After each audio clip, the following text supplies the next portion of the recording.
Um, so like I said, all of this will be recorded. All of this will be uploaded, including this, including kind of the outline that we're going to work through. So as you guys know, I run three separate businesses on any given day. One of them is single-handedly, giving me heartburn. But I have found that in order to be successful, I have to be super organized.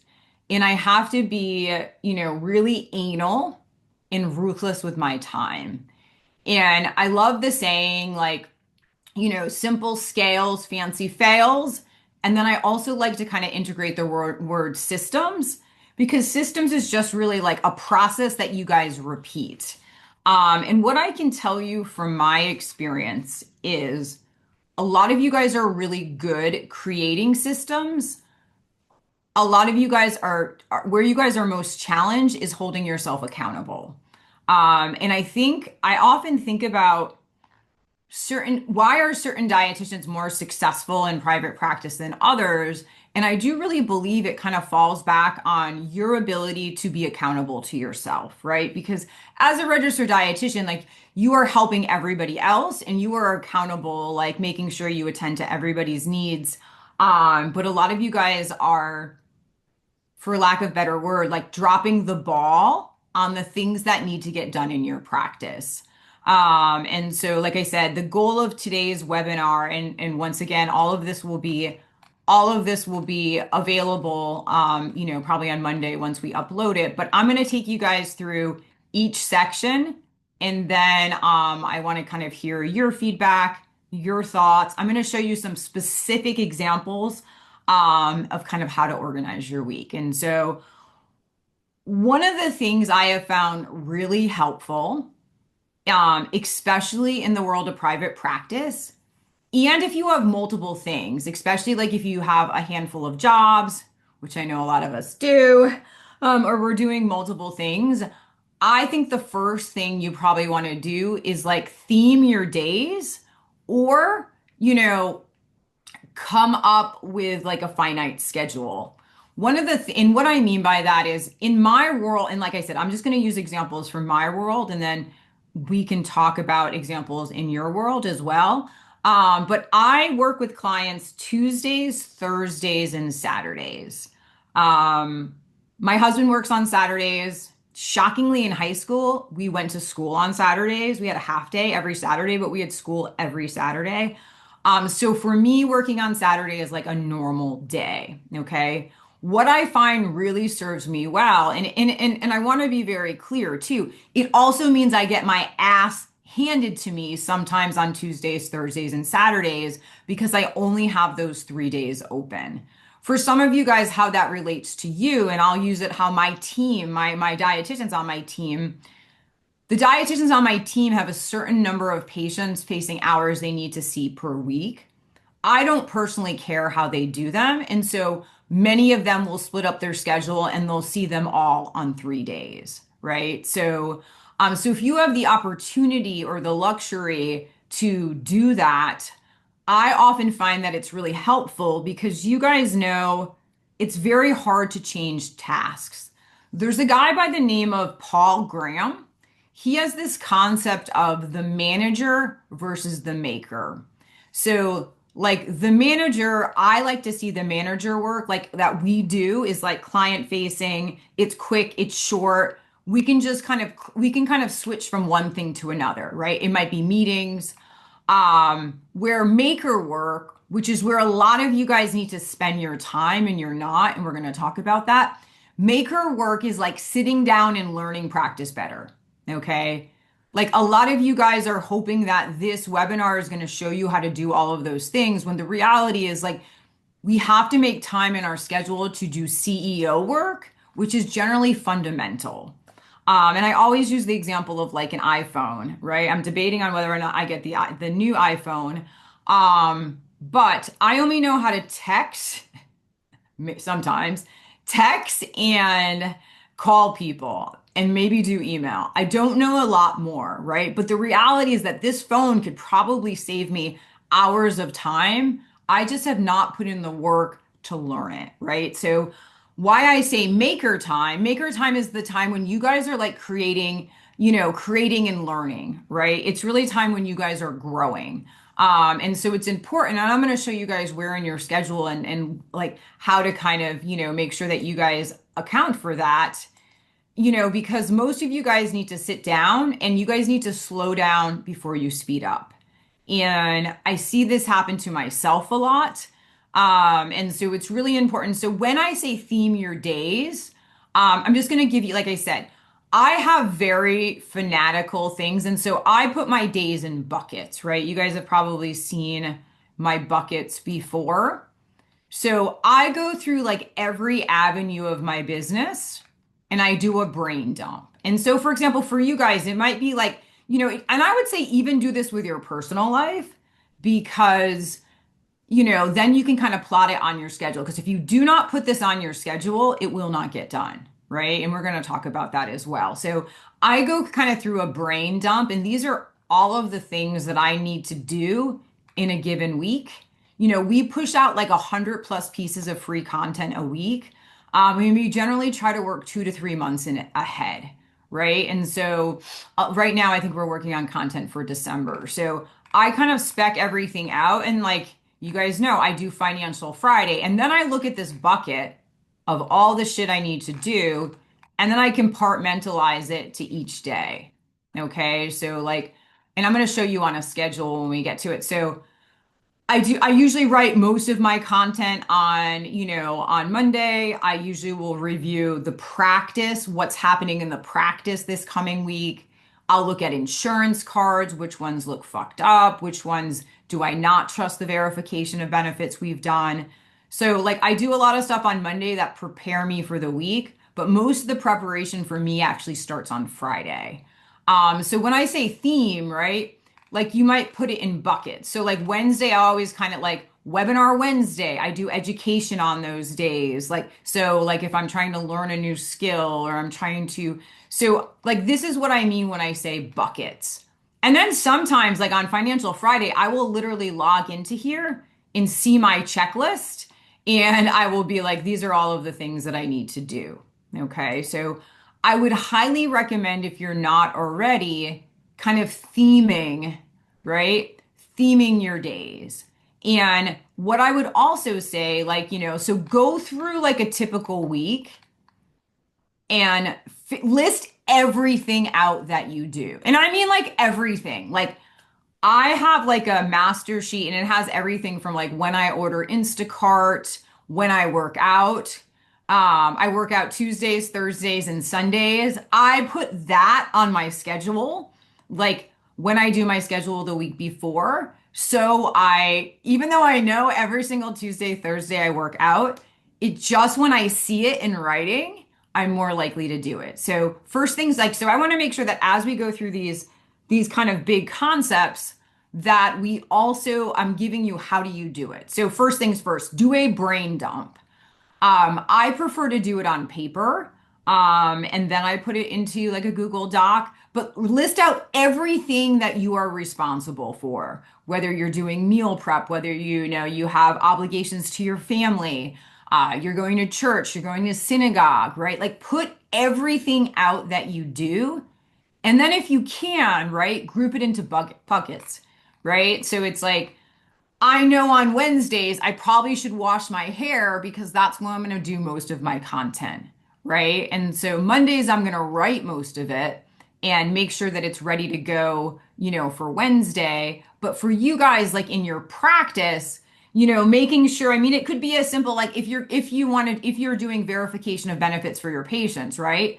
You probably don't want to be doing that all week long, right? You want to pick one day, and you want to get shit done because we all know how tedious that is, right? So, so if so by putting buckets, right?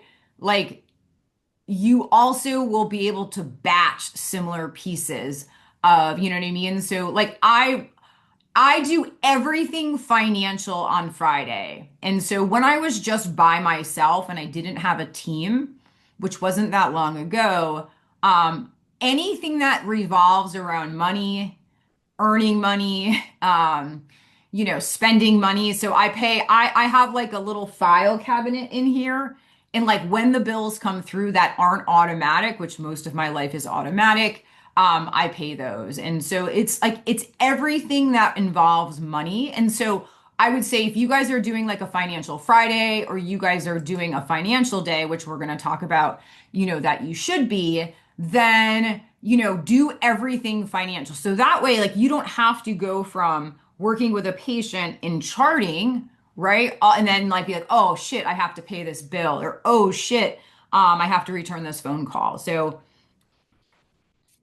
put things in buckets that are similar and then batch across your days. And like I said, it's the same whether, no matter what business structure you have. Some dietitians like to bill every day. That's totally fine. When it was just me and then I had just the dietitians and I was in charge of all of the billing, then what I would do is we were all in office. I would take everybody's day sheets, and I would bill once a week on Saturdays. I would follow up on all claims that were denied on Friday, right? Because that was money that I was supposed to receive. So I know it's really hard when you guys are wearing all of the hats. You guys are the schedulers, you guys are the clinicians, you are also the therapists, right? You guys are the bookkeepers. You are the keeper of metrics and data and dashboards. So it's really important that you guys are kind of organized. And like I said, going into buckets is most important.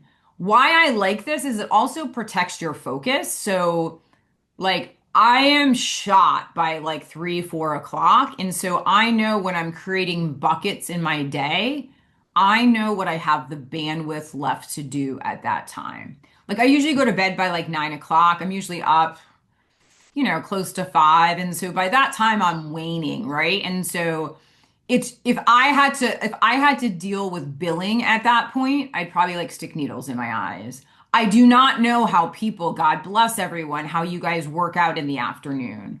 Like I know if I say to myself I'm going to work out later, I'm not working out later. So, so in order to get shit done, right?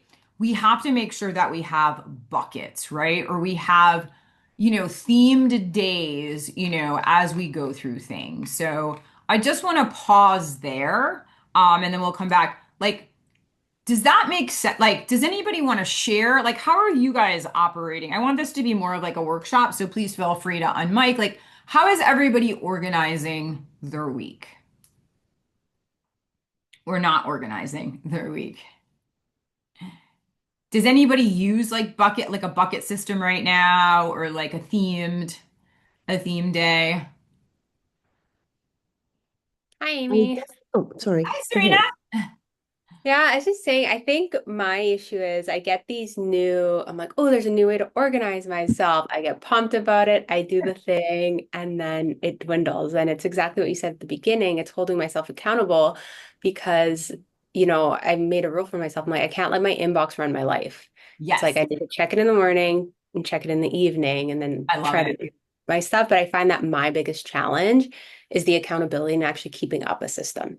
Yeah, and I think that like I think I may have wrote it somewhere through here, but I really feel like accountability to yourself is the ultimate form of respect. And I feel like if we cannot be accountable to ourselves and have discipline, to do the shit we need to do. And don't get me wrong, like like some days are a total shitstorm. You know what I mean? I feel it's like I think as a leader, then I find that what I am asking of my team, of my clients, I find that that all falls on deaf ears if I am not able to hold myself accountable. And so like I will often put like and I'll talk about it, or I'm happy to jump to it as well, is like one of the things I do that keeps me grounded is I do like a gratitude journal in the morning. But in the gratitude journal, I say to myself one thing. If I got to one thing for the whole day, like what do I need to get done that's going to move the business forward, right? And I think a lot of times we don't set priorities. Priorities, like we kind of start to run into things that are like important but not urgent. And those things are usually easy to do. And so I find, holding myself accountable, it will be as simple as I used to do newsletters like on a specific day each month. And I do obviously four each month. Now we do six. But I would say to myself, like, I am not allowed to, like, I am not allowed to go get a snack. You know what I mean? Until this shit is done because I am so easily distracted. And so I find I will write down with intention, like, and I use like a notable, like notable, like it's the only really electronic. And so what I love about notable or remarkable, I'm sorry, that's what it is it's not connected to the internet. So a lot of times I will like journal out my thoughts, my goals, my like once a day, 1 to 2 times a day, I always do my goals. And whatever they are for the year and for the month. And then at the end of the day, I do an assessment. And so I say to myself, like, well, what's one thing I should high five myself for? And I'll be honest with you, lately there's not a lot. And then like, what's one thing that by doing like by thinking and coming up with a plan I can do tomorrow better. So I wonder if you almost need some like prompts, kind of anchors that kind of keep you accountable. And it could be as simple as something like in Google Calendar. I'm such a fucking weirdo. I don't like noise. I don't like distractions. I don't get any reminders on my phones. 90% of the time, I've never heard the ringer on my phone. It's always off. Like, I'm not even lying. Like, I could not find my phone if you called me and we lost it. And Maya just taught me how to like do like find my phone and find my headphones. I think when we were in Dubai, because like I've never done it before. Meanwhile, my husband, like the phone will be in front of him and he will tap on his iWatch. Like my iWatch is on the charger. Like it's never on my watch, on my arm. So I wonder if you need to kind of set. And so one of the things I used to find when I was more of like, maybe I have like really like serious like psychological problems, but like how in Google Calendar it will like ding when the next thing needs to get done. Like when Yeah. you know what I mean? Mhm. I almost wonder if like you need those dings that might. And then what I want to be very clear, and I also suck at this because like there's certain things I love to do marketing and all of that stuff, but what I think you also have to do is like when you have those buckets, you have to like have time blocks for them. So then you like when the next thing dings, like you have to stop what you're doing. It's like musical chairs, right? The music stops, you have to move forward. You know what I mean? Because I think a lot, I'm going to speak for myself a lot of the shit that we should all be doing is like stuff that requires bandwidth. And we're doing everything but the shit that moves our business forward, which for many of us is marketing, advertising, so on and so forth. So, no, it is really super accountable. My husband, like my whole fucking family, I am crazy, but like I have like very regimented rules because I have this saying to myself that I want, like, I have to be the 10.0 version of myself for you guys. And like this is like really like my true like mission. And so it's like I cannot expect of you guys what I do not expect of myself. And so like for example, like super lunatic, like every single day I gratitude journal. Every single day I read at least 10 pages of personal growth. Like I kind of put in these habits that are so and like people think I'm fucking crazy, but like on a Friday night, I'll be reading like how to unfuck what was I reading last night? Like Rich as Fuck. That's what I was reading last night while I was eating my chicken tenders and my cupcakes that somebody gave me. But yeah, like because I find when I, even on a Friday night when I know that's not normal, like I find if I skip, you know what I mean? And so I say to myself, even if I don't want to read 10 pages, I'm going to start with two and I usually will keep going. Also, I'm psychotic where sometimes I will often say to myself, I have to read at least 10 pages of personal growth each night with a maximum of 25 pages because everybody on this call right now is a fucking overachiever. And like you're gonna sit down the first night and you're gonna go like, oh fuck, I gotta do, I'm gonna do like 40 pages. And then guess what? The next day you don't want to read it all. So I would say if you can kind of put, it's kind of like working out. Like the only way, the only way to get stronger is just to continue to practice. And then just assess where you are in terms of that. But no, being accountable is super hard.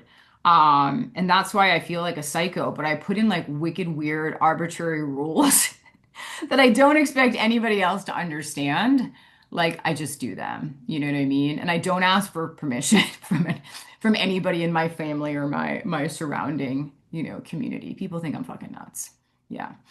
So, but yeah, it's very hard. How many but just show your if anybody's like how many people also can relate. Like it's hard to be accountable. Super hard.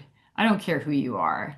And my husband's really crazy fucking, accountable, but it's really hard.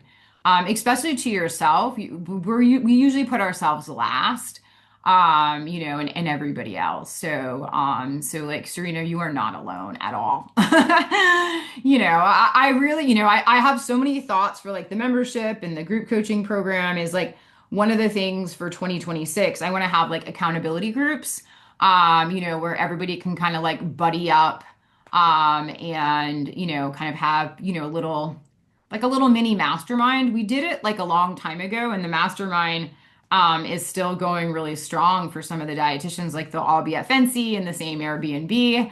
But I think like just I'm gonna try for 2026 to kind of create like little accountability pods, and kind of by the people who want to participate in those. Like I know all of you guys. And so like I know kind of who I would put you with. Like there's nobody on this call that I don't know. Trust me. I'm always peeping on you guys. So yeah, so that's it. Yeah. So I think like it's really important, to have a sense of accountability. And then once I put you guys together, then you guys can kind of describe like, like what you want that to look like in your mastermind. Maya, can you unmic your like maybe just give them some sense on like that we created this mastermind for you guys a while ago and like it's been really powerful, I think if I understand correctly. Is that right? Yeah, can you hear me okay? Yeah, yeah, yeah, yeah. Yeah. Can Cool. you give everybody a Yeah, little bit of flavor? Like, it started with you many years ago, and there's a group of I can't recall, maybe six of us. yeah, And it just while it turned into a mastermind, we tried to really kind of we definitely have structure to it. yeah. And so we'll meet once a month, and go through the structure of win, support, etc. And beyond that, I will say we're all on text messages together. We already have the Airbnb together at Fancy. Like these have become some of my best Yeah, friends, yeah, and yeah, that's what I currently stay mean. with them. It's like the best investment I've ever made. Yeah, absolutely love it. No, you nailed it. Yeah, so like that's kind of what I'm looking to do more so in 2026. Like, and that originally started as a group in the beginning when we didn't have a lot of group practice owners, and we didn't have the hiring course, and the hiring course was something that you guys had asked for in terms of, more support with that. But yeah, so that's something that I'm hoping to kind of create because I think that it is very powerful. And I know for me, I feel very alone, kind of where I am in my business. And I'm constantly like seeking accountability groups. And I just kind of sought one out and it's like it was like a big $12,000 like mistake because it's not what I was looking for. And I probably should have done better homework. But I think we all need to be, and I think it's really important to also be surrounded by people who dream bigger than you, because then that forces us all to level up, but yeah, so that's something that I'm working on. Did anybody else want to add in anything about the buckets? Like I said, we're going to kind of go back. We're going to go to like the text. We'll come back. I know I didn't mean to cut anybody else off. Did anybody want to add into like how you guys organize your week or any thoughts that are helpful? Okay. No worries. Okay, cool. Yeah, so accountability is it's no joke. Okay, so like I said, kind of theming your day, and then I'll show you, I'm going to show you like how to put this all into play as well. Like, how do we take that? So, I also think it's important to have a block in your day. It could be a 30-minute block, it could be a 1 to 2 hour block where you have like quick administrative tasks. And it could be as just as like, it could be something really, I like the admin section to be something that is like super quick stuff. I don't know why I hate the phone so much. Like I hate calling to make appointments. And so like on my so like I will usually I have like scratch paper on my desk. It's the same piece of scratch paper that when shit goes through my printer. And every single day I start my day with a scratch piece. And then those would be kind of the administrative tasks that I want to work through for the whole day. And so a lot of times like it might be like I know sounds silly, but like call and make a mammogram appointment. I know I'm probably going to sit on hold. They're going to ask for my insurance. Call and make a nail appointment. Like I never will get my nails done. I hate fucking waiting. So it could be like you guys like have to call and, maybe even that section, like maybe you're so busy in your practice that like, you have to do verification of benefits like, like every day, so it's like, I just hate, so most of my admin stuff requires me to be on the phone. And so why I like to have, like I said, and a lot of you guys may not have the liberty to have a 1 to 2 hours. I get it. Maybe you just have a 30-minute block. And what I like about that is like, as shit does not get done during the day, right? You can just make sure that you have that 30 to 90 minutes to kind of catch up on all of the stuff that did not get done. So it kind of works like, so things don't start to pile up. And it's like, so I think like having that for you guys, because there's so many, most of what you guys are doing is like admin, right? Like it's like aside from seeing your patients, it's all like painful, kind of painful admin. So I do admin usually from 12 to 1. I like to say to myself, like I batch kind of like what Serena was saying. Lately I've been horrible with it because I've had to respond to like thousands of emails. I usually say to myself, I write in my journal in the morning, you are only going to check email 9 a.m., 12 p.m., 5 p.m., right? And then I usually say to myself, I'm only going to check on you guys 9 a.m., 12 p.m., 5 p.m. But then I get really excited and and then shit goes to pot. But, and then I will generally, like I said, like I put in these finite kind of rules. And then I will say 12 to 1 is admin. And then these are the things that I'm going to do. And so I also think what we all do a lot of is we create these really perfect schedules. But like Serena was saying, is that we do not hold ourselves accountable to that. And so, like say you have an admin block from 12 to 1, but you're like doing, you're working on some like, you're working on a presentation. A lot of times you guys will not stop yourself, and then that will eat into your admin time. And then you get to the end of your week and you have all of this shit that you did not do.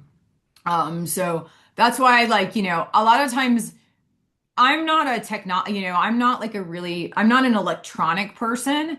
But a lot of times in Google Doc, like you could probably just go through it's like I have a to-do list probably up here similar to this, and I just kind of like bang it out throughout the day. And so I keep on adding to it, and I will add generally like in buckets. So like I will put where it goes, as it's coming through. And if it's an admin task that I know has a place, I will put it in the place for next week. And so what I mean by that is like if somebody's credit card in Kajabi defaults, I know that everybody knows that they get a reminder. And so I'm not here to stress anybody else out, but I do know that I need to follow up on that. And so, like, say that happened on Monday, I'm just going to put it on Financial Friday. Hey, make a note, like, did that person's credit card go through? So, do you see what, like, kind of like tasks that I can assign a place, I generally will do like right away. I won't put those things on my admin, like, on my admin list because I know that they have a place in a bucket. So, and why I love this approach is that then you don't need to think about it. Once it's out of your head and in a spot, or even if it's on your to-do list for the day for those admin hours, it will really protect your time, So, I'm going to jump into weekly metrics, and then I'll take a break because I'm sure we'll have some questions. Teresa says, do you keep a list of buckets in a written location? Yeah, yeah, no worries. So I keep them right here. So I keep them in a So I do a brain, so for anybody that was not able to check like the beginning, I do a brain dump of all kind of the different buckets where I have to do work each week. And so I then take that master to-do list and then I group it in terms of what I do each day. And sometimes I will be so silly that I open up the checklist and I go through it. And I try to make sure that I hold myself accountable for like doing all of the things. So for example, like on Friday, I go through the group coaching program and I go through the roster and I check in if I have not heard from somebody actively engaging in the Facebook page or showing up for calls, like I will generally email them. So like there might be something on there for quiet people, but every Friday, so it's like I have very specific things I do on certain days. And that way I don't, it's not, I'm always afraid I'm going to forget something. So I will come up here and go through, the list of things just to make sure, that shit gets done. You know what I mean? So even something as silly as like my mileage, I take a deduction for my car. And I think I only drive like sometimes like 300 miles a month, which is really sad and depressing at the same time. But like I know if I don't write it down here, it's such a tedious thing to do. Like I won't do it. So yeah, so the buckets I keep running and then usually once a quarter, I'll come back and I'll assess this and I'll say like, is this accurate? Do I need to think, and I'm going to say something so silly, like scan in EOBs. Sometimes we get paper EOBs for things that need to be communicated for the team. Sometimes it's such a fucking process. There's no word to describe. I have fucking 3 scanners right now on my desk, none of which I can get to work on. But like, if I do not put that on my to-do list, those EOBs will like sit and they will not get to, like, I know but it's like, it needs to be communicated to my team. And so I put it there. So I have no excuses, right? If it comes on Friday, it's going to get scanned in next Thursday. But that's what I mean about like, I write down everything I need to do. Like even like the small tasks that might not be every day because I do not want to forget. Or I don't want an excuse. You know what I mean? So, Nikki, no, I have a whole section in the course. You can delete all EOBs. So EOBs are, and I apologize. What I mean by an EOB here, to be very clear, is like if we got a denial for a patient or we did an appeal, just trying to see, I think I filed them all last week. If anything that is like a true EOB, I'm talking more about like, I should be clearer with that. If we did an appeal, it was denied. If we need to do recredentialing, we don't get a ton of paper mail, but if we do, like it's usually not a good thing, meaning like it's a denial that maybe we appealed for a Medicare patient because it was Advantage plan and they denied diabetes. So it's not, I don't scan in, I only scan in what I need to use to communicate to my team. If not, I would just shred any EOB that wasn't significant. And so I have this like commercial grade shredder from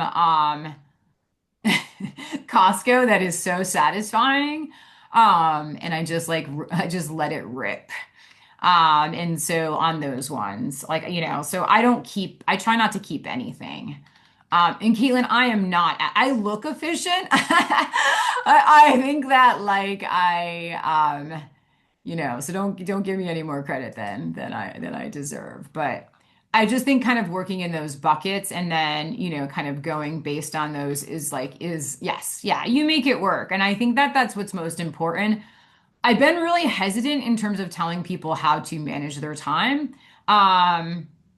For lots of different reasons, but everybody works very differently. And a lot of you guys have kids, and so there are certain times like you're not available, and for obvious reasons. And so for some of you guys, you do some of your best work at night because for like the last decade of your life or 2 decades of your life with kids, like you're doing the best you can with the resources you have. And so like you may not have Friday at 2 p.m. to do your metrics because because you got to go pick up your kids at soccer practice or at high school. So I don't want to impose my schedule on anybody because I am very atypical, but we always have to kind of find what works for us.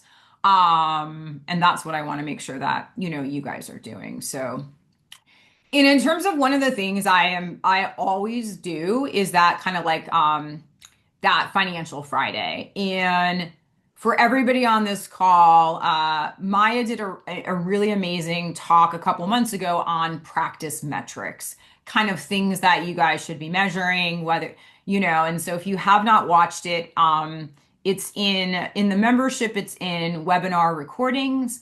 And if you're in the group coaching program, it is in the additional helpful information. And I think if you're in the hiring program, I think we put it in its own separate thing. And if it's not in the hiring one, I'll make sure that it is. But that this is something where I sit down every single Friday and I just kind of go through my numbers because I really believe, and I'm gonna just like I really believe that what gets measured gets managed.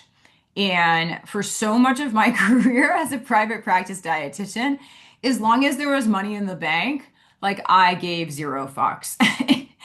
Until it was like the one time when I was test driving a car that I didn't even really want, and Mark was like, "You can't afford this car," and I didn't understand what that meant. And I decided that from that time forward, nobody, especially a man, especially my husband, was going to tell me what I could and could not afford. And so that's when I got really serious about like managing my money, managing the profit in my business, understanding what, revenue is, which is obviously, how much you make minus your expenses. So, I have a very good relationship now with money that I did not have before. And I think the only reason why my relationship is so good is that I make it a point every Friday, to look at my numbers, like the good, the bad, and the ugly. And so for you guys, it might be going through your denials. It might be like maybe doing your mileage if your CPA told you to, track something like that. It might be like your key performance indicators. So, like in my practice, we look at like how much money is outstanding. So, like an aging report. So when you guys see that outstanding A/R, I have my team report every Friday how much money is actually outstanding in the practice. And that's like a really easy thing to do in the EMRs. Like I think you can do like an aging report for in almost all the EMRs, no matter what time frame like you're looking to do it. We do 6 weeks. And that's why when you guys ask me if you should worry about a claim denial, and I say to you guys like, my protocol in my practice is just is 6 weeks. So like that's when we follow up on them because any sooner, a lot of times the insurance companies will tell us it's processing. So I sit down and then I'll just explain how I'm even really weirder. On a sticky every single Friday, I will also put like metrics that I'm tracking. So I will actually go into QuickBooks and I will see how much money I have made, so far for the month. And I will write that down because I find that I sometimes I it forces me to focus on, like the things in the business that matter, which is cash flow.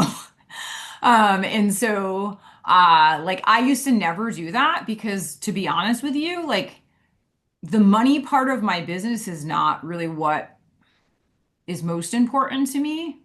It's for me, my mission is to like help you guys. And so the money is secondary to that. But I find when I am not measuring, it's not really getting managed. And then it might drop, it might go up. So like when I say KPIs, key performance indicators, things that might be important for you guys is like, how many sessions did you do this week? How many cancellations did you get this week? How many claims were paid this week, right? Like what was your, so whatever, so it's like, because I think a lot of times if we are not doing this regularly, we become very reactive, right? We kind of see it and we're like, oh, fuck, that number kind of sucks. Like, I have to do something better. But like a lot of times, those are what we kind of call lagging indicators, right? So, um, if you guys do anything from this presentation, I want you guys, I want you to know like the finances of your practice. So I want you to really have this block in your schedule, so you can measure the things that are going to move your business forward. And I put dashboard here like I'm some fancy person. It's like we've got spreadsheets, like, you know what I mean? Like, I like, like this, like I use like a revenue spreadsheet. Um, and so it's gotten a little out of control because like I just put everything on it. But every Friday, so you could see, right, the 26th, it was opened. We're doing some Facebook ads now. So like we go through like Facebook ads, I go through the memberships, who came, like what did we sell, in for services, how many discovery calls did we do, how many did I convert? I mean, I know this looks really painful. I mean, and these are discovery calls for the coaching program. Programs sold, so like these are like the metrics that we look at. And so for me, the most important thing that I like to see is do we have do we have discovery calls? Are we getting people? You know what I mean? Are our ads showing up in enough people that we're getting eyes on that and then converting? So this is what I mean by a dashboard. And please don't be like it's not fancy. Like, you know what I mean? It's actually kind of pretty basic. So don't worry that you need. That's why I put dashboard in quotes. Like I don't have a I'm not using like go high level or like it's, and I also want to talk about that too. Like, I want to just reiterate, and I'm going to use an example. Keep shit simple, right? I know a lot of people are like, I run a multi-million dollar business at this point, and I fucking use spreadsheets and fucking Google Docs. I had a call, I've been spending a lot of time on calls with group practice owners, and I just did some YouTube videos on this. I am I met with a dietitian last week and she runs a $1 million+ insurance-based practice. And she just invested in Go High Level, which is like a CRM. She paid $8,500 for the build out, and then it's going to cost her $300 to $400 a month to like maintain it. And what it does is it kind of keeps track of leads and it like, so like say you guys get referrals and like, they might fall through the pipeline. I asked her point blank after because they've been working on this dashboard for like fucking eons. I was like, how many referrals do you get a month? And she was like, last month in August, we got 16. I was like, what the fuck? Like, you do not need a $10,000 dashboard, you know what I mean, to manage 16 new people coming into your practice. You know what I mean? So I want to just really reinforce. I know like nobody likes spreadsheets. I know you guys probably think they're archaic, but like keep shit simple. Like, because I kept on saying, I've been blown away. Like, I think I had the call with her 2 weeks. Like, I cannot shake that in my head because in her practice, she runs 10% margins and she makes $79,000 a year on $1 million plus top line practice, right? So it's not about how much money you make, right? It's about how much money you keep in your pocket. I had another call that same week with a dietitian who had expensed her car. Similar thing. She was making under $100,000 a year, $1 million+ top line practice, but she went out and bought a $160,000 G-Wagon and she expensed it through the business. The reality is that somebody making $100,000 a year generally like it's kind of silly to go and make an expense like I mean I understand why she did it. There's some other reasons behind it, but keep shit simple, man, right? Like I know that everybody wants like to like, fancy systems, and everybody wants to know about Asana and Trello and all of these boards. But if you are making under a $500,000 a year, fucking use a fucking spreadsheet. You know what I mean? And you can use Chat GPT if you want to like get fancy with columns. You know what I mean? Like it will tell you and it will show you step by step. So like if you wanted to build in some formulas into your dashboard, you can do that as well. But like all you need, like, you know what I mean? Like in Excel, all you guys need to know how to do is do an average of the column and then do a sum of the column, right? So, but like keep shit simple, okay? Follow a checklist. There's a really interesting book called, I think it's called the Checkbook Manifesto. It's basically how surgeons and pilots basically keep people alive, and it's all through checklists, right? So like when you get on a plane, right, you guys see them, you see the pilots with their checklists. If you've ever been in surgery, right, you hear them calling throughout the checklist. So that's why I keep that Financial Friday check sheet and review it. I want to drive home number 5, make adjustments. I think one of the things that we do not do well as entrepreneurs is assess data, right? And so if anybody, I'm just going to like minimize this. If anybody in their right mind were able to look at that practice that I was talking about and made an assessment, right? I said to them, shame on these whoever sold you this $10,000 system should have been able to look at your data and said, there's not much to manage here. Maybe we should just kind of build out a smaller system.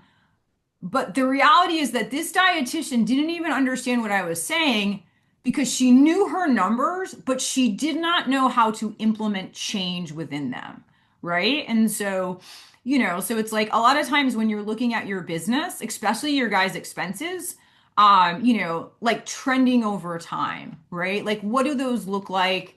You know what I mean? Like, are there places, all of those expenses necessary, right? So because the financial health of your business is really going to depend on those. So it's not about just recording data. It's like, what are we going to do with that data and going forward? And I'll use like an example, like in my practice, just like a metric, like how many new patients are coming through on the front line, right? So every month, like my assistant does a tally of how many new patients like were sourced by the practice. And then we do another number. How many of those new patients were actually put on the schedule, right? Because two very different things, right? We could be getting a shit ton of front end, referrals, but if we're not doing anything or aggressively moving those, I'm going to use another example, which is so fucked up and just like happened this week, like in the middle of like everything falling apart. We had 2 dietitians we needed to let go because they didn't really want to be full time and they didn't want to come into the office. And so everybody on my team is required to do a certain amount of hours in the office every single week to meet the needs because most patients want to be seen in person. And so I went through the list. We had 45 patients. Also, to be very clear, I asked the dietitians, I love you guys. You guys have been with me for a while. Like, if you want to take any of your patients, just tell me which ones you're taking. Remember, they're only credentialed under my practice. So both of them were like, I don't want any of them. So we had like 45 to 50 patients on a like a Google Doc. And I started to go through them. In like 3% of them were scheduled. 3%. And we have a new dietitian we just started, who we're trying to fill her book. And like to me, like that's what I mean by assessing data, right? Like I went through and I was like, is this a fucking joke?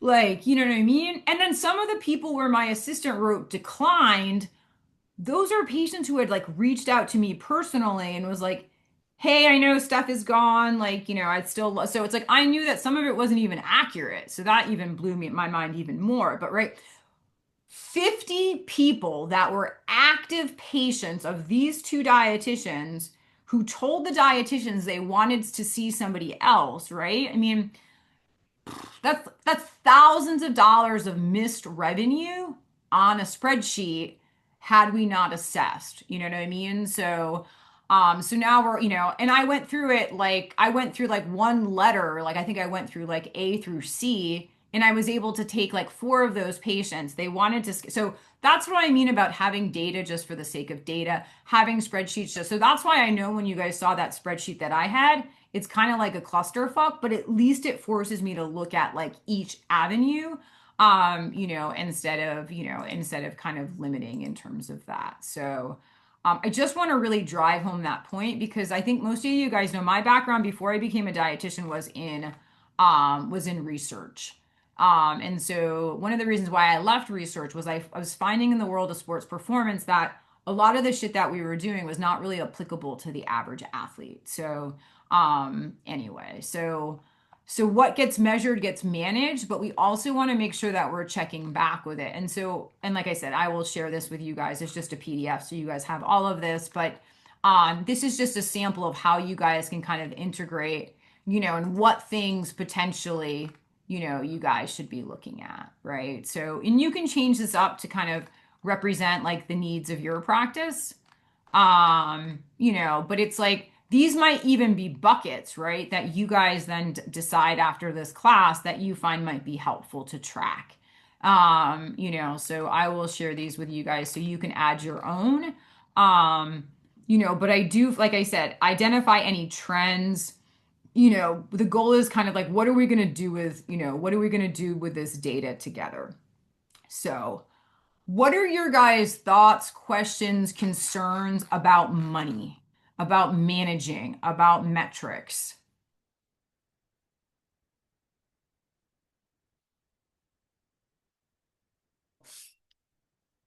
Anything I can help with that you guys are confused on? Yeah, yeah, yeah. So 100 million. Yeah, my husband was like, Amy, you know what you should do? He said you should go into these fucking practices and you should get a percentage. He's like, you just name like 8 different ways for this dietitian to, yeah, I think like because she's running on 10, she's running on under 10% profit margins. A typical practice like will die at around anywhere under 10% because if something goes wrong, like we lose telehealth and like all of their patients are telehealth, they won't be able to weather that storm. And so, like the numbers, I think it was like they were like 1.5 already in for this year because when I do consultations, I make them send me all my numbers, because it's like I need to kind of understand. And so I'll be honest with you too, in those situations, like sometimes people are not asking for my feedback on that certain area. And sometimes like why, my only thoughts that I shared there because she wasn't asking me to make more money. She had like more specific questions about her employees. A lot of dietitians will like overpay their dietitians at the expense of them. So like their highest earning dietitian was making like mid 90s and like that dietitian was making 79K. And they were going next week or this week on a whole team-wide retreat to Palm Springs. And so it's just I think that most people don't start to think about profit until it is like too late. And so I think that that's why kind of having your finger on the pulse. No, even if, and I want to be very clear, I know we're talking big numbers. Like I used to make fucking like $2,000 in my practice a fucking month. And that to me was like being a fucking millionaire. My only goal in the beginning of my career was to make more money than my husband. Right hand to God, he will tell you. That was my only mission. I just wanted to have a bigger bank account from him because he was a personal trainer and I had about a gazillion years of school. And so that was my only goal. So I want to like while we're talking, so that why this is a really good example, even though it may seem really crazy to you guys, is that it is never about the amount of money that you make. It is about the amount of money you keep in your pockets, right? Right. And so like that's what we're talking about here. And the same thing, kind of what Teresa's saying, it's really tempting to like invest, to invest in yourself. There's something called like instead of the S&P, right? The SN me. So like investing in yourself. I think one of the things we always want to assess when we're making an investment in our education, is how long is it going to take for me to get a return on my investment? And so, with some of my business mentors, one of the things that we've looked at in terms of pricing, say for the group coaching program, is, if you think an average dietitian, makes, like 50 to $60,000, right? Like in a clinical role, depending upon where you are. Like we try to look at that number like between 4 and 5,000. And I am pretty confident if we can get your book where you want it, we probably can get you closer to 100K. Yes, you will have expenses. No, that is not all take home money. But like I always look at the return on investment. Or when I'm talking to you guys on a discovery call, I'm thinking in my head, okay, like I know your Blue Cross Blue Shield product. I'm thinking in my head, how many initial visits do we have to get you in order to make back your expense?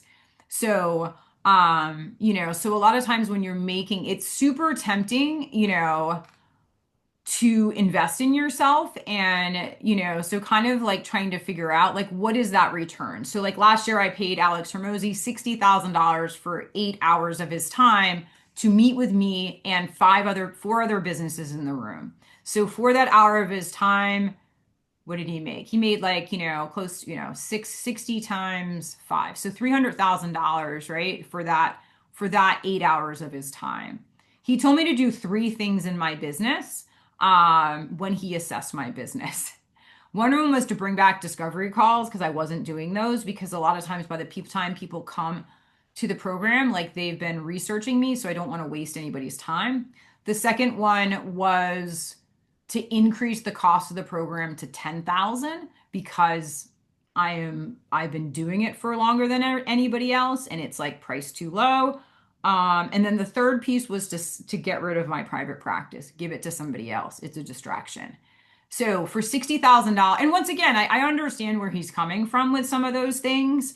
But I felt like I solicited the membership when he told me to do that. I asked for everybody's feedback and I decided it was not a good decision to raise it to that. And then on the sell my private practice side, I felt like as a business coach, it's important for me to be doing the things that I'm teaching you guys, to be in the weeds where you guys are. So I also didn't do that. So I paid somebody $60,000 to tell me only to do three things. When I walked in the room, he said to me, Amy, he said, you have the simplest business model and I can make you the most money out of anybody in this room.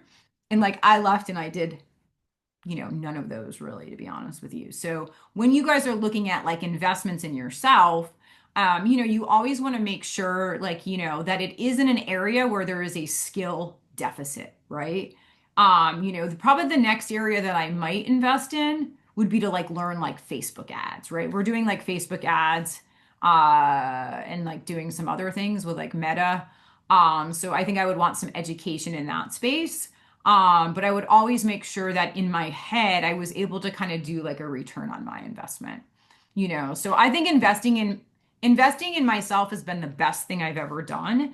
But I've also made some really bad financial decisions that I didn't run through the filter of like, what's my return on my investment. So, and don't get me wrong, it was an amazing experience, like to meet like your idol, I sat next to him at dinner, like literally. So for me, it was really cool. But like, it was more of like, I enjoy.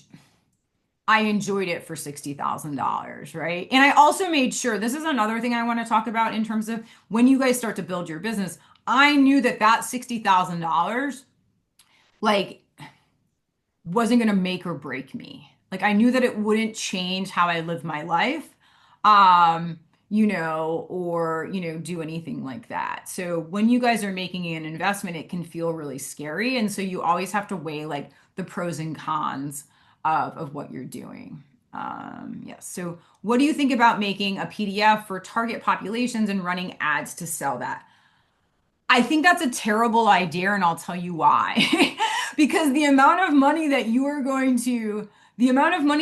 need to spend on the front end, like even on basic ads, will outstrip what people will pay for a PDF, right? And so the maximum amount that people will probably pay for a PDF is like $19.99. And so when you are doing like Facebook ads, you like Trying to think of what we spend. In the past, we've done like when we were doing real Facebook ads and stuff, we were doing a minimum spend of $1,000 a week. $1,000 a week, so $4,000 a month, 60 to $70,000 per year. And I will tell you that that was a very bad investment. So, so I would say when you're selling PDFs, like I said, you always have to look at the return on your investment. And so we refer to in the world of paid ads, we call that the cost of acquisition. So if the goal of the PDF, the goal of the PDF could be to bring somebody into your ecosystem.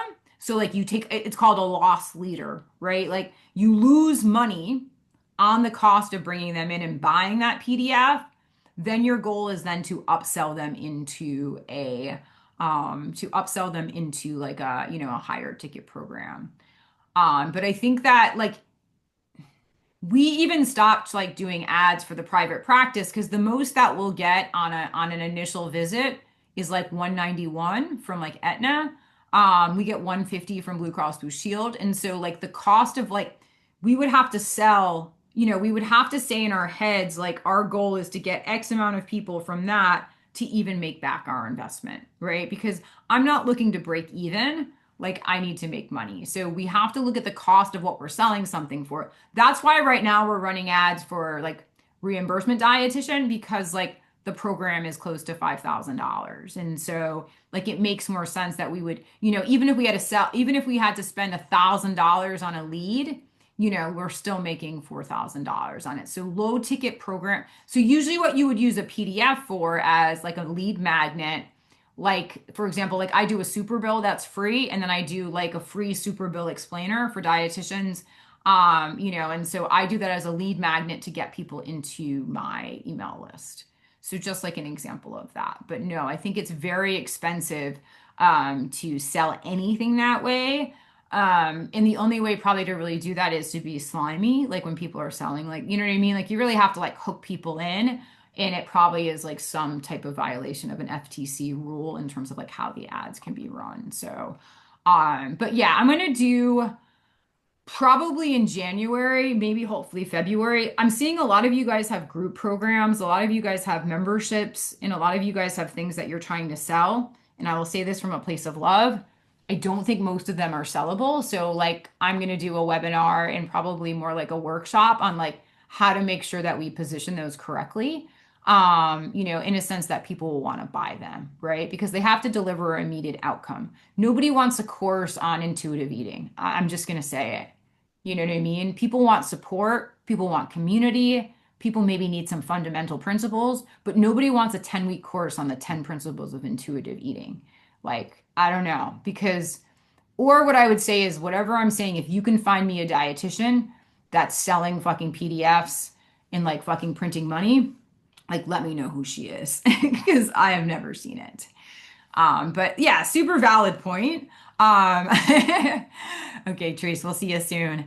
But did anybody have any more questions on metrics? And then I'll just finish up the last kind of two pieces, like financial stuff, what you guys should be tracking, right? So just having a date with yourself once a week to kind of go over metrics.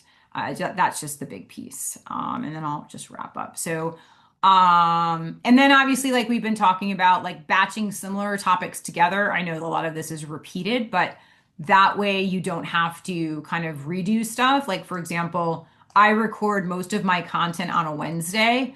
So then, you know, I put on makeup, I clean my hair, I make, you know, make sure I have like, you know, not sweatpants on and stuff like that. So, you know, batching stuff together and listing it by category. So then you can just jam through it.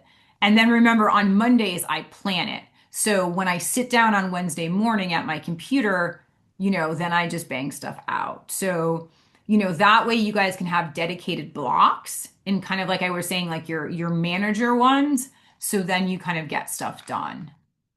And then lastly, and then I'll show you guys some schedules and then I want to answer any questions you guys have, is making sure you guys have time in your schedule for CEO time. You know, we always talk about in the world of practice, right? Like a lot of us in the beginning, you know, I was from 2007 and probably until 2020, I was working aggressively in the business, right? I was seeing, 40 to 45 patients per week, and then I had two or three other jobs. So it was like really hard for me to ever grow the practice. And it was really hard for me to create reimbursement dietitian because there was just not enough hours in the day. And so one of the things I wish I did differently was force myself to have reoccurring blocks, for anything that kind of defines what growth looks like. And so I think for most of you guys, the first CEO project is really to study your EMR and become a fucking ninja with it inside and out. Because I think like there's so many automations that many dietitians are missing. There's so many ways of doing things more simple because these EMRs are like, pretty amazing. Getting a deeper sense of how to do that. And so that to me would be a way that, so then when it comes time for you guys to hire, you guys can kind of automate, you can automate as much as you possibly can, and then you can delegate the rest, right? So that's why I always say you want to bulletproof the shit out of your practice before you hire anybody to your team. And that becomes knowing your EMR inside and out. For example, if I did not know how to use Kajabi and like I had hired somebody just to, to do all of those things, I wouldn't realize this morning and I wouldn't know how to turn it off that even though this has been going on for 72 hours, it's still firing off emails. And so if I did not know that software inside and out, I could still see that 4,400 people were subscribed to the email list for group coaching clients that was still firing out. So I had to go in and I had to delete 175 automations this morning hand by hand. So that's what I mean about kind of knowing your systems inside and out.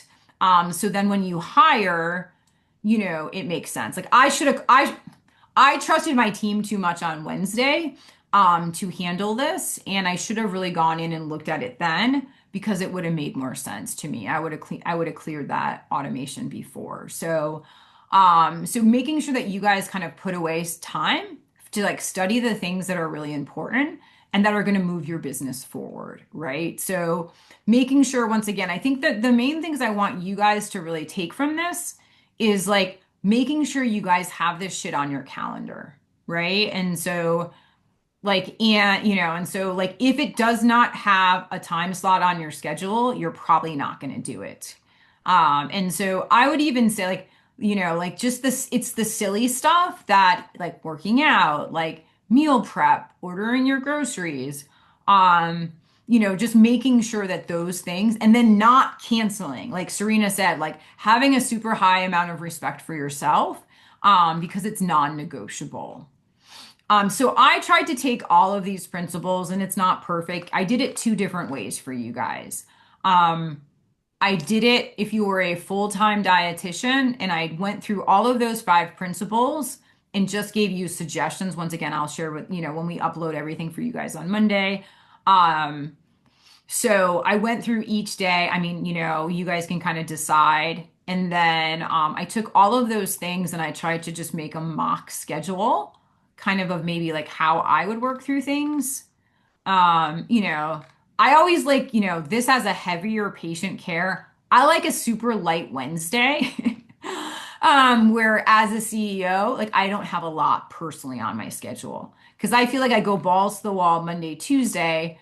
I like to coast on Wednesday, then go, get back in it Thursday, Friday, Saturday, and then I have off on Sunday. So I want you guys to take this for what it's worth. Like you may work different hours. And then I wanted to take for new dietitians, if you just had, right, and I just did it with 15 to 20 patients. You may see more, you may see less. Let's just see. Okay. And then I just took it if you have limited hours, right? So I just made it, I think 2 days a week and a Saturday. So like if you had limited time, how would you do all of the things that we just talked about, and then put it into play in terms of billing. So that way you guys can kind of take this and, just kind of take it and make it your own and then kind of put in some priorities, right? So, yeah, so I think that might be, helpful. Like I said, I don't think it will be perfect. but at least then, you can just kind of pull it out and use it because I know it's overwhelming. But I think like the most important kind of words of wisdom are, I can tell you from my experience is that like if I don't manage my schedule, then my schedule like starts to manage me. And then I think the worst feeling, and I'm sure a lot of you guys feel this way as well, is to feel like you're in reactive mode. You know what I mean? And so like when the fires start to come, they almost inevitably do. Um, like if I have not, if I do not, hold myself to my schedule as well, then, that's when things start to pile up, So just making sure that you guys have accountability as much as possible. And I think a lot of times, like we have to slow down to speed up, and that's really hard because our number one mission in the beginning of our practice is to make money, right? We need to see patients. And so it's really hard to say to yourself, okay, well, it's like, I know in order for me to grow my business, I probably need some reasonable blocks in here. But I also know that I need that $100, that I'm going to get from that patient. So sometimes it kind of requires us to, you know, get creative with our time and maybe add an additional block on a Sunday morning or something of that nature. So sometimes it just forces us to do things that we don't want to do, depending upon the season that you're in. So, mm, what can I help with, like from an organizational standpoint? I mean, like I said, I have a whole I have a whole other thing on how to automate everything. And I'll pre-record that so I don't take up your time on a Saturday. But I go through how to like automate your bank accounts and things like that, retirement accounts, savings, obviously email reminders and things like that. That's a big piece for me, is the automations. But I think what comes with automations then too is just kind of realizing that, if you're going to automate your credit card, right, you have to make sure that there's money in that account. If I'm going to automate payroll, right, I have to make sure that the team actually worked the hours that they said they worked. So I have lots of thoughts on automation, and that's something that I think I do a lot of. I think automation can be really helpful, but then it can also, if there's not checks and balances in on it, it can be dangerous as well. But anything I can help with, anything you guys want me to show you, like on a back end or something like, because I feel like, getting organized is really hard, like it's like the struggle is real, but like I said, I write down everything from like when I work out to when I order groceries to when I work on these webinars. What I have found really helpful, like in growing a couple different businesses is like I have to be super proactive. And so I started working on this. What I usually work on projects like this 6 weeks in advance. And so just making sure by the time I get to it, like it's refined and it's what I want it to be. In terms of, looking good. So like, for example, what I see a lot of dietitians also do on Instagram and Facebook is maybe you guys are doing webinars or live events or you're doing community events in like you want people to come to that event and you start marketing it like like the Monday before for somebody to show up on Friday. So yeah, so being mindful of that too. So just making sure, I think being proactive, and that's why I think like thinking about your goals quarterly as well, like what you want to accomplish, and then working in reverse, right? When I had like that big, like hairy goal of making $1 million a year, right? I knew I had to make at least $88,000 per month, right? And so I worked in reverse. I knew, I knew how much I would generally make from my practice. So then I knew how much I make from the membership. It then told me how many programs I needed to sell per month to hit that. You know what I mean? So I think if you guys are thinking financial, think about, kind of working in reverse. If your goal is to hit 50,000, right? And you have income coming from somewhere else, okay, like then how much money does that leave? if somebody's goal is to make 125,000 per year and they're making 100,000 in their insurance-based practice and they want to make more, well, the delta is 25,000, right? And so to kind of piggyback on what Caitlin is saying, like if you want to sell group coaching programs, yes, it is like, so it's like in an insurance-based practice, you're only going to get probably like 20 to 30 bucks per session, right? And so for most people, getting people into a group coaching insurance-based session probably is probably lines up with like being daunting because the return on your investment is not high.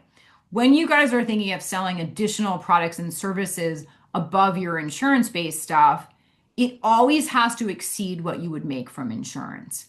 So for example, like when I was working in my own practice and I was getting offered $75 an hour to go work in a different practice for a concierge doctor, it didn't make sense logically because I was making the same amount on my lowest payer per hour. So why was I going to get in my car and drive, 60 minutes to make 75 bucks, when it wasn't so for most dietitians, we have to kind of identify where the bottleneck is.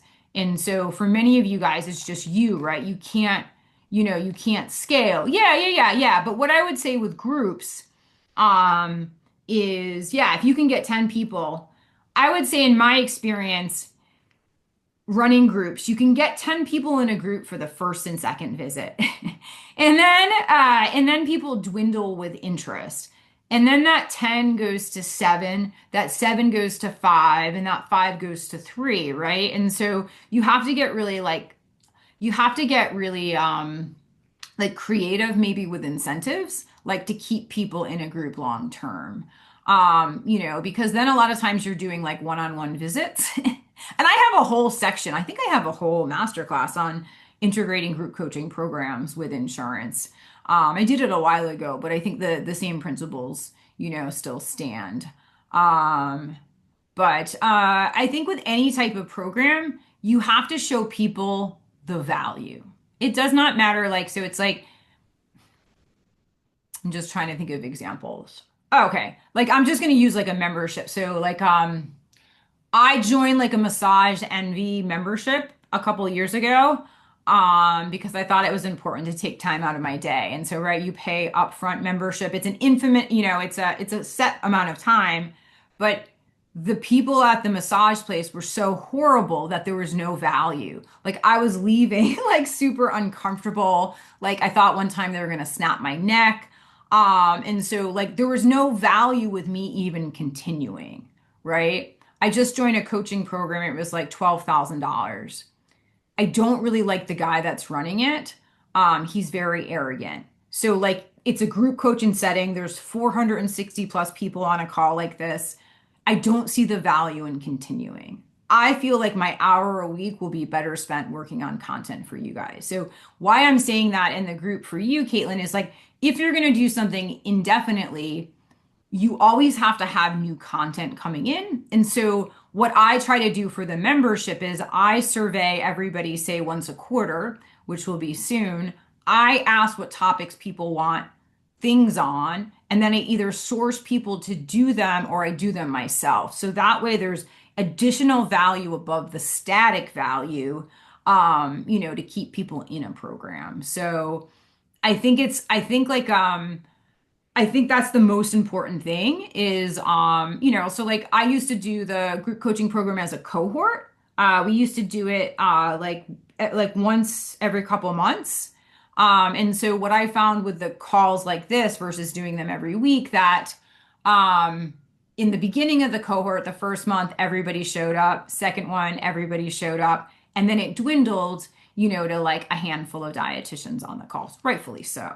So I think anytime you guys are looking at a program, you have to be very, very, very mindful of what the consumer of the product wants, right? Because a lot of times what your clients want is very different than what we think we want for them.